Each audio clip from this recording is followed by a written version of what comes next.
मेरे प्यारे प्यारे बच्चों, आज मैं आप लोगों को रेनबो पुस्तक का ये 7th लेसन 7वां पाठ द रिस्पॉन्सिबल किंग जिम्मेदार राजा, इस पाठ को पढ़ाने जा रहा हूँ।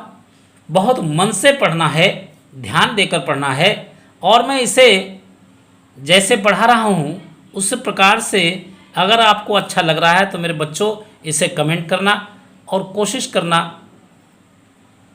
कि शेयर भी कर देना तो ज़्यादा अच्छा रहेगा। चलो शुरू करते हैं। Once upon a time there was a king who lived in a palace on the bank of a river. Once upon a time, एक बार की बात है। There was a king, एक राजा था। Who lived in a palace, जो महल में रहता था। On the bank of a river, एक नदी के किनारे। एक नदी के किनारे एक राजा महल में रहता था।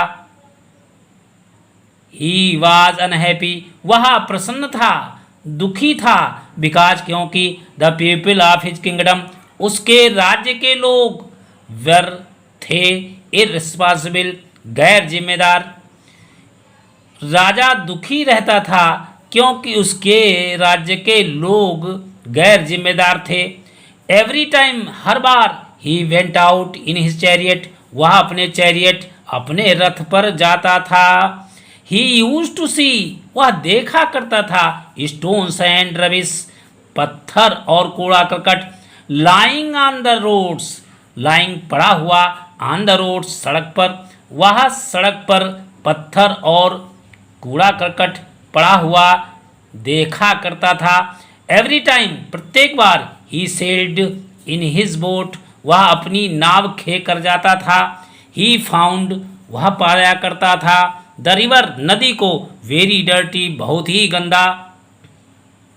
अलास, हाय, why are my people so irresponsible, he moaned, उसने आह भरी। अलास, हाय, वाई आर माई पीपल, मेरे लोग, सो इररिस्पॉन्सिबल, इतने गैर जिम्मेदार क्यों हैं।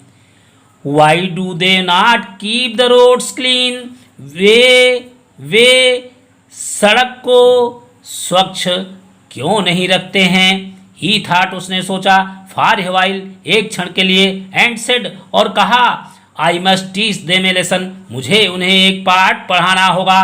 वन नाइट, एक रात, he took a bag of gold coins, he took, उसने ले लिया, a bag of gold coins, एक सोने के सिक्कों का थैला, विद हिम, अपने साथ, एंड वेंट, और चला गया, टू द मेन रोड, मुख्य सड़क पर चला गया। His vizier was also with him, उसका वजीर भी उसके साथ था। ही सा ए पिट, उसने देखा, ए पिट, एक गड्ढा, इन द मिडिल, बीच में, ऑफ द रोड, उसने सड़क के बीच में एक गड्ढा देखा। He put the gold coins in it, उसने रख दिए, द गोल्ड क्वाइंस, सोने के सिक्के, इन इट, इसमें। देन द किंग, तब राजा, एंड द वाइजर कवर्ड, और तब वजीर ने कवर्ड, ढक दिया, द पिट, गड्ढे को, विद ए बिग स्टोन, एक बड़े पत्थर से। तब राजा और वजीर ने एक बड़े पत्थर से उस गड्ढे को ढक दिया। नेक्स्ट डे, अगले दिन, a man came along the road, एक आदमी सड़क पर आया, इन हिज कार्ट, अपनी कार्ट से, अपनी गाड़ी से, which was full of coal, जो कि कोयले से भरी हुई थी। ही सा, उसने देखा, द बिग स्टोन, एक बड़ा सा पत्थर, in the middle of the road, सड़क के बीचों बीच। But he was not worried about it, लेकिन उसने इसके विषय में नॉट वरीड, चिंता नहीं की। He drove his cart round the stone, वह ले गया हिज कार्ट, अपनी बग्घी को, अपनी गाड़ी को, राउंड द स्टोन, स्टोन के पास से। देन अनदर मैन केम, तब एक दूसरा आदमी आया, along with a flock of sheep and goats, flock, झुंड, ऑफ सीप, भेड़, एंड गोट्स, बकरियों और भेड़ और बकरियों के झुंड के साथ एक दूसरा आदमी केम एलॉन्ग आया। The man did not pay attention to it, उस आदमी ने भी डिड नॉट पे नहीं ध्यान दिया, अटेंशन ध्यान, टू इट इस पर, and drove the flock round the other side of the stone, और वह स्टोन के दूसरी तरफ से उस समूह को लेकर ड्रोव चला गया। Many other people also passed along the same road, many other people, कई अनेक लोग भी पास्ट गुजरे, along द सेम रोड, ठीक उसी सड़क से, बट ऑल ऑफ देम, लेकिन उनमें से सभी वर थे सो इररिस्पॉन्सिबल, इतने ही गैर जिम्मेदार, दैट की they did not bother to remove the stone, कि उन्होंने स्टोन को रिमूव करने की, हटाने की जहमत नहीं उठाई, कष्ट नहीं उठाया। Finally the king called all the people of his kingdom, the king called, राजा ने बुलाया, all the people of his kingdom, अपने राज्य के सभी लोगों को, एंड सेड, और कहा, कम आओ, लेट्स रिमूव, आओ हटाएं, द स्टोन, पत्थर को, फ्रॉम द रोड, आओ सड़क से पत्थर को हटाएं। पीपल वर स्टंड, लोग वर थे स्टंड, हक्के बक्के, अचंभित हो गए थे, टू सी, देखकर, द गोल्ड कॉइन्स, सोने के सिक्कों को, इन द पिट, गड्ढे में, when they road the stone away, जब उन्होंने पत्थर को हटाया तब वे गड्ढे में सोने के सिक्कों को देखकर स्टंड, हक्के बक्के रह गए थे।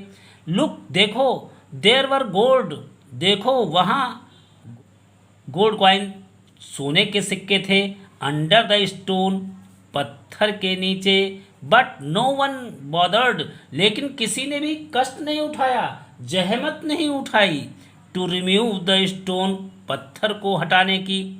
सो no one deserves these gold coins, इसलिए कोई भी डिजर्व नहीं करता है, अधिकार नहीं रखता है, दीज गोल्ड कॉइन्स, इन सोने के सिक्कों को लेने का कोई अधिकार नहीं रखता है। हैड यू बीन रिस्पॉन्सिबल, अगर तुम उत्तरदायी होते, जिम्मेदार होते, एंड रिमूव द स्टोन, और पत्थर को रिमूव्ड, हटा देते, the gold coins would have been yours, तो गोल्ड कॉइन्स, सोने के सिक्के, वुड हैव बीन योर्स, तुम्हारे हो जाते। The king said to his people, राजा ने अपने लोगों से कहा, अगर तुम जिम्मेदार होते और रिमूव द स्टोन, पत्थर हटा देते, तो ये सोने के सिक्के तुम्हारे हो गए होते।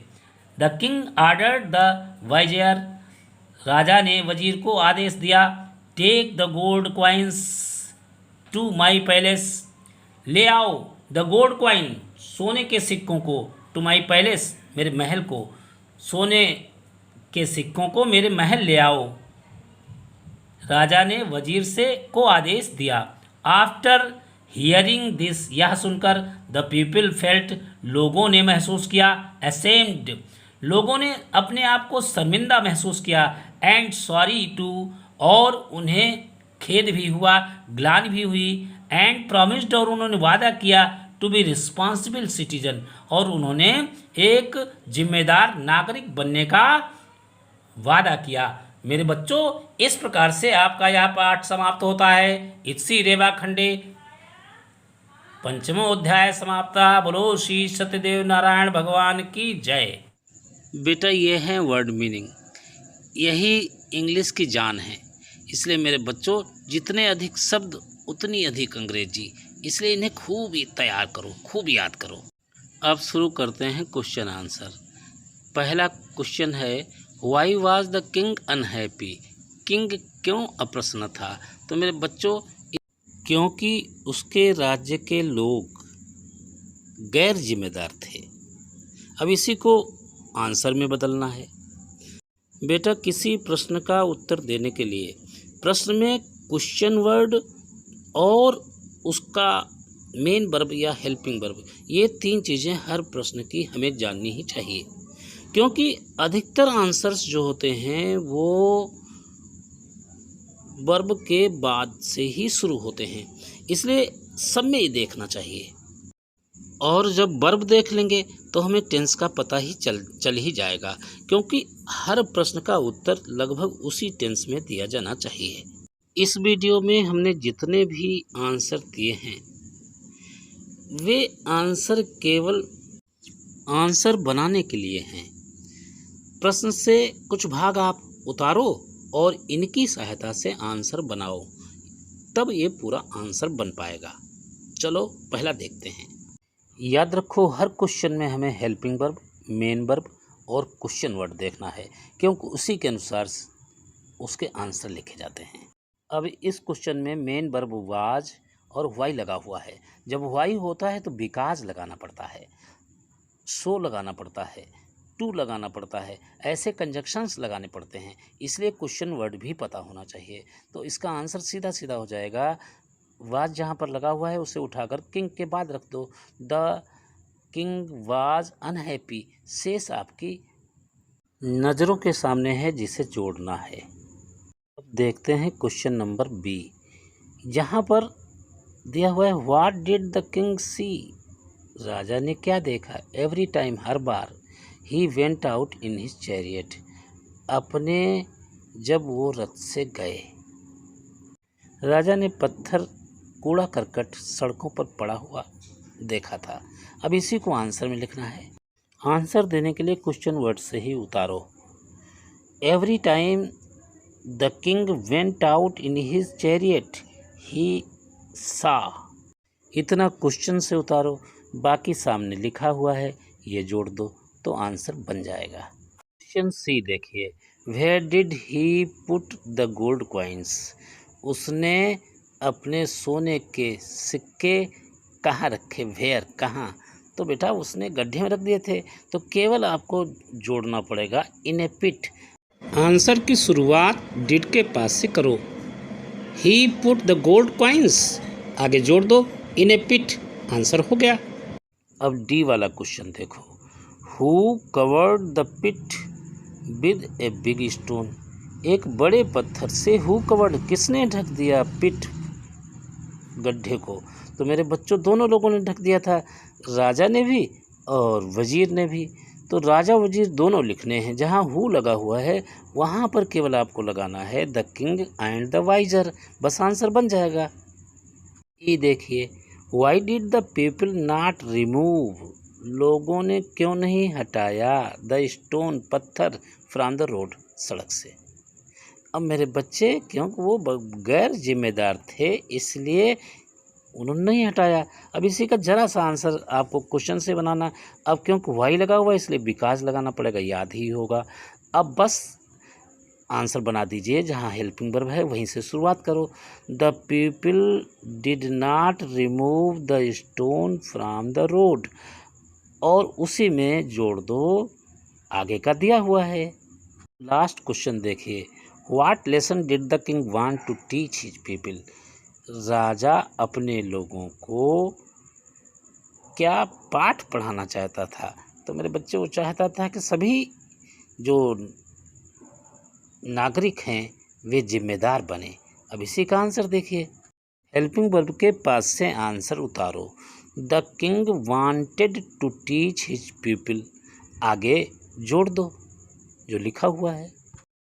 ट्रू फॉल्स, राइट ट्रू और false for the given statements, दिए गए वाक्यों के लिए ट्रू फॉल्स लिखिए। तो पहला है A, the king lived in a palace, राजा महल में रहता था। तो मेरे बच्चे ये तो बात बिल्कुल सत्य है, राजा महल में रहता ही था। बी, तो इसे ट्रू हुआ। हिज पीपल वर रिस्पॉन्सिबल, उसके राजा के जो लोग थे वो रिस्पॉन्सिबल थे, बड़े जिम्मेदार लोग थे। तो ये तो बात झूठ है, इसलिए हुआ false. See, the king wanted to teach a lesson to the people, राजा वांटेड चाहता था टू टीच ए लेसन, एक पाठ पढ़ाना चाहता था, टू द पीपल लोगों को सीख देना चाहता था। तो ये बात सत्य है, इसलिए ट्रू हुआ। D the people remove the stone from the middle of the road, लोगों ने रिमूव्ड हटा दिया द स्टोन पत्थर को from the middle of the road, सड़क के बीचों बीच से। तो मेरे बच्चे जब राजा ने कहा था तब वो लोग मिल कर के उन्होंने किया था, इसलिए ये हुआ फॉल्स, हटाया नहीं था। The king gave the gold coins to the people, राजा ने गोल्ड कॉइन जो थे वो लोगों को दे दिए थे, तो ये भी बात पूरी तरह से झूठ है, राजा अपने महल ले गया था। People felt ashamed and sorry, लोगों ने बहुत ही शर्म और खेद प्रकट किया। वर्ड पावर देखिए, learn the following names for groups of animals, पशुओं के जो झुंड होते हैं, समूह होते हैं, उनके अपने अपने ग्रुप दिए हुए हैं। मेरे बच्चे वैसे तो इसको आपको केवल रट लेना है, याद कर लेना। जैसे सीप और बर्ड के ग्रुप को क्या कहते हैं? फ्लॉक। बीज के ग्रुप को क्या कहेंगे? स्वार्म। एंड्स रैबिट्स के colony, elephants heard, Lions pride, fish school, dogs pack, ये इनके ग्रुप के नेम हैं, इन्हें आप याद कर लें। आगे है लैंग्वेज प्रैक्टिस, इसमें आपको क्या करना है? यह है लैंग्वेज प्रैक्टिस, भाषा का अभ्यास। तो भाषा के अभ्यास में make sentences using the table, इस टेबल का प्रयोग करते हुए वाक्य बनाइए। तो मेरे बच्चों क्या करना है, इसमें हर खाने से आपको एक बार में एक शब्द लेना है और कोई सा शब्द ले लो, तो इस प्रकार से आपके बहुत सारे वाक्य बन जाएंगे। जैसे एक मैं आपको बता रहा हूँ, the first day of the week is a weekday बताया गया, तो आपको संडे ही कहना पड़ेगा। संडे, मंडे, सैटरडे, कुछ भी लगा दो, सब सही हो जाएगा। ऐसे नीचे वाले महीने के लिए बनाना है तो दिसंबर, फरवरी और जनवरी का बनाइए। बेटा आगे के प्रश्न एक्टिविटी में कुछ ऐसी बातें कही गई हैं, ये मॉरल वैल्यूज हैं, ये नैतिक मूल्य हैं, जैसे ऑनेस्टी, पंक्चुअलिटी, काइंडनेस, जेनरसिटी, उदारता, काइंडनेस दयालुता, पंक्चुअलिटी नियमितता और ऑनेस्टी ईमानदारी। ये गुण आपके किन किन परिवार के सदस्यों में, दोस्तों में जिनके पास हैं, वे कौन हैं? मेरे बच्चों नमस्कार, आगे फिर मिलते हैं।